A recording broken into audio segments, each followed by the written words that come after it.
Hello lovelies and welcome to the channel. So I have a journal with me video today, and this is just going to be some bits and pieces that I'm making for my creative journal. I have posted a video in the past of my creative journal. It's sort of what I'm calling a brain dump. It's sort of a mix between a journal and an art journal. So it's a place where, I can keep my bits and pieces, random photos, random quotes, all sorts of random stuff. But I absolutely love it. And yes, I'm calling it my creative journal. And I wanted to make some tip-ins for it today because I have lots of little photos and things that I wanted to include. And I just felt like making something creative, but I really wasn't in the mood to do a scrapbook layout or a Project Life page or anything like that. So I thought I would just start with something small.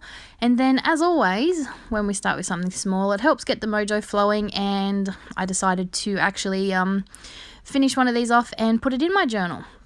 So I just started out by using some of my Colourburst colour sprays as a bit of a watercolour base. I just wanted to add some bright colour. My journal, the paper can be a bit temperamental, and finding mediums that aren't bleeding through is a bit of a challenge. So I thought while I had the chance and while I'm not applying colour directly to my page, I'd really go for some bright colours with some of my inks and things and have a lot of fun. So I'm just using different techniques that I like. In some I'm just applying paint straight to the page, others I'm adding extra water. I get the packaging technique out, just anything where I can put some colour onto these note cards. These are just grid 4x4 cards from the Project Life range. They're pretty old now, but they make a great size for tip-ins into an A5 journal, and that's what I'm going to use them as. So here I am with the packaging technique. So the colours I have, what are they? I'll have to list them in the description below. I'm drawing a total blank. There are so many different colours in this range, in the Colour Blast range, that I don't want to give you the wrong one. I have a general idea, but yeah, some of the pinks might catch me. So I'll list them in the description below. This one turned out to be one of my favourites. I love the way this worked, and the only reason I put the card onto the packaging first is because if I had flipped it over, that would have all bled and dripped, so I just cheated and did it that way. It's the exact same result. So it is the school holidays here in New South Wales. We are coming to the end of the first week, and it has been such a hectic week. We've had soccer clinics, we've had boys club, we've had so much happening, which is why I'm only getting to post my first video for the week on Friday. I absolutely hate falling behind on my videos, I really do. But school holidays have just, completely thrown me. But I am hoping to make it up to you and doing a few extra videos over the weekend. So fingers crossed I get the chance to do that, because I would really like to get back into my art room and get some more scrapping done. I haven't actually scrapped a layout in a long time, and I would really like to do that.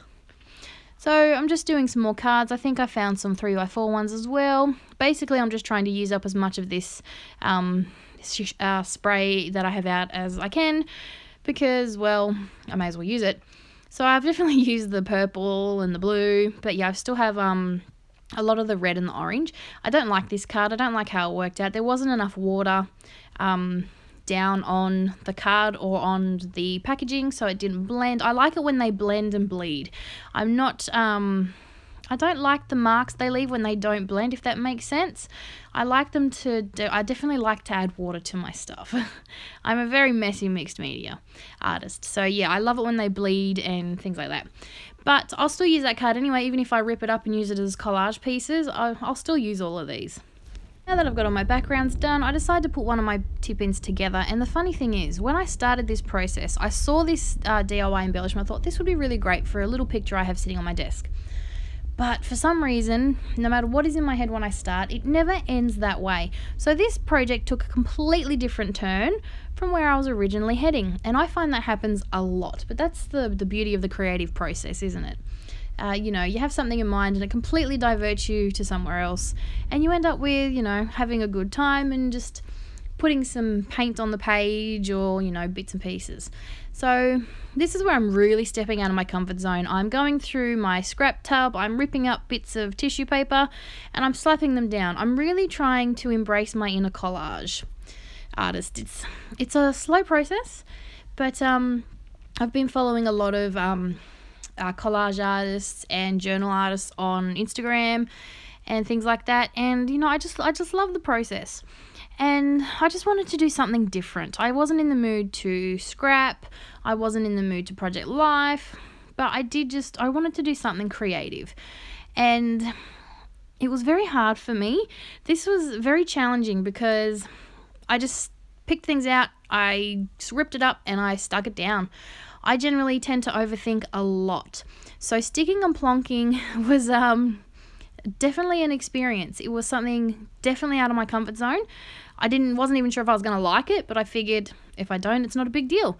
And that was the challenge, you know, being happy with the fact that I might not love it, but it's still, you know, something creative that I've done today. I've still got an ink on my hands. I've still put a photo in my journal. So I've still managed to get something creative happening today. And that was the beauty of this process. So now I have my tip-in finished. This was a little photo of my niece and I from this day that I'd already journaled a couple of weeks ago. It was an extra photo that I didn't quite have room for. And I printed it with my Sprocket because at the time my photo printer my computer was dead. But I didn't actually have the room for it at the time. As you can see, the page is very, very busy as it is.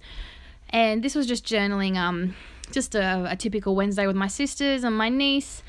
And yeah, and I thought, well, why not just, you know, add another tip in? And I've already got one little extra flappy piece in there, but I thought, why not add another one? It's my journal, I can do what I like. So that's exactly what I did.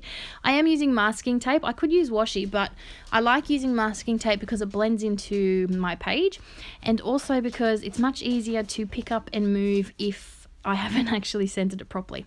But that's it for my page. As you can see, my tip-in works wonderfully, and this was a lot of fun. So I hope you enjoyed the video. Thanks for watching, and I will be back very soon with more. Bye for now.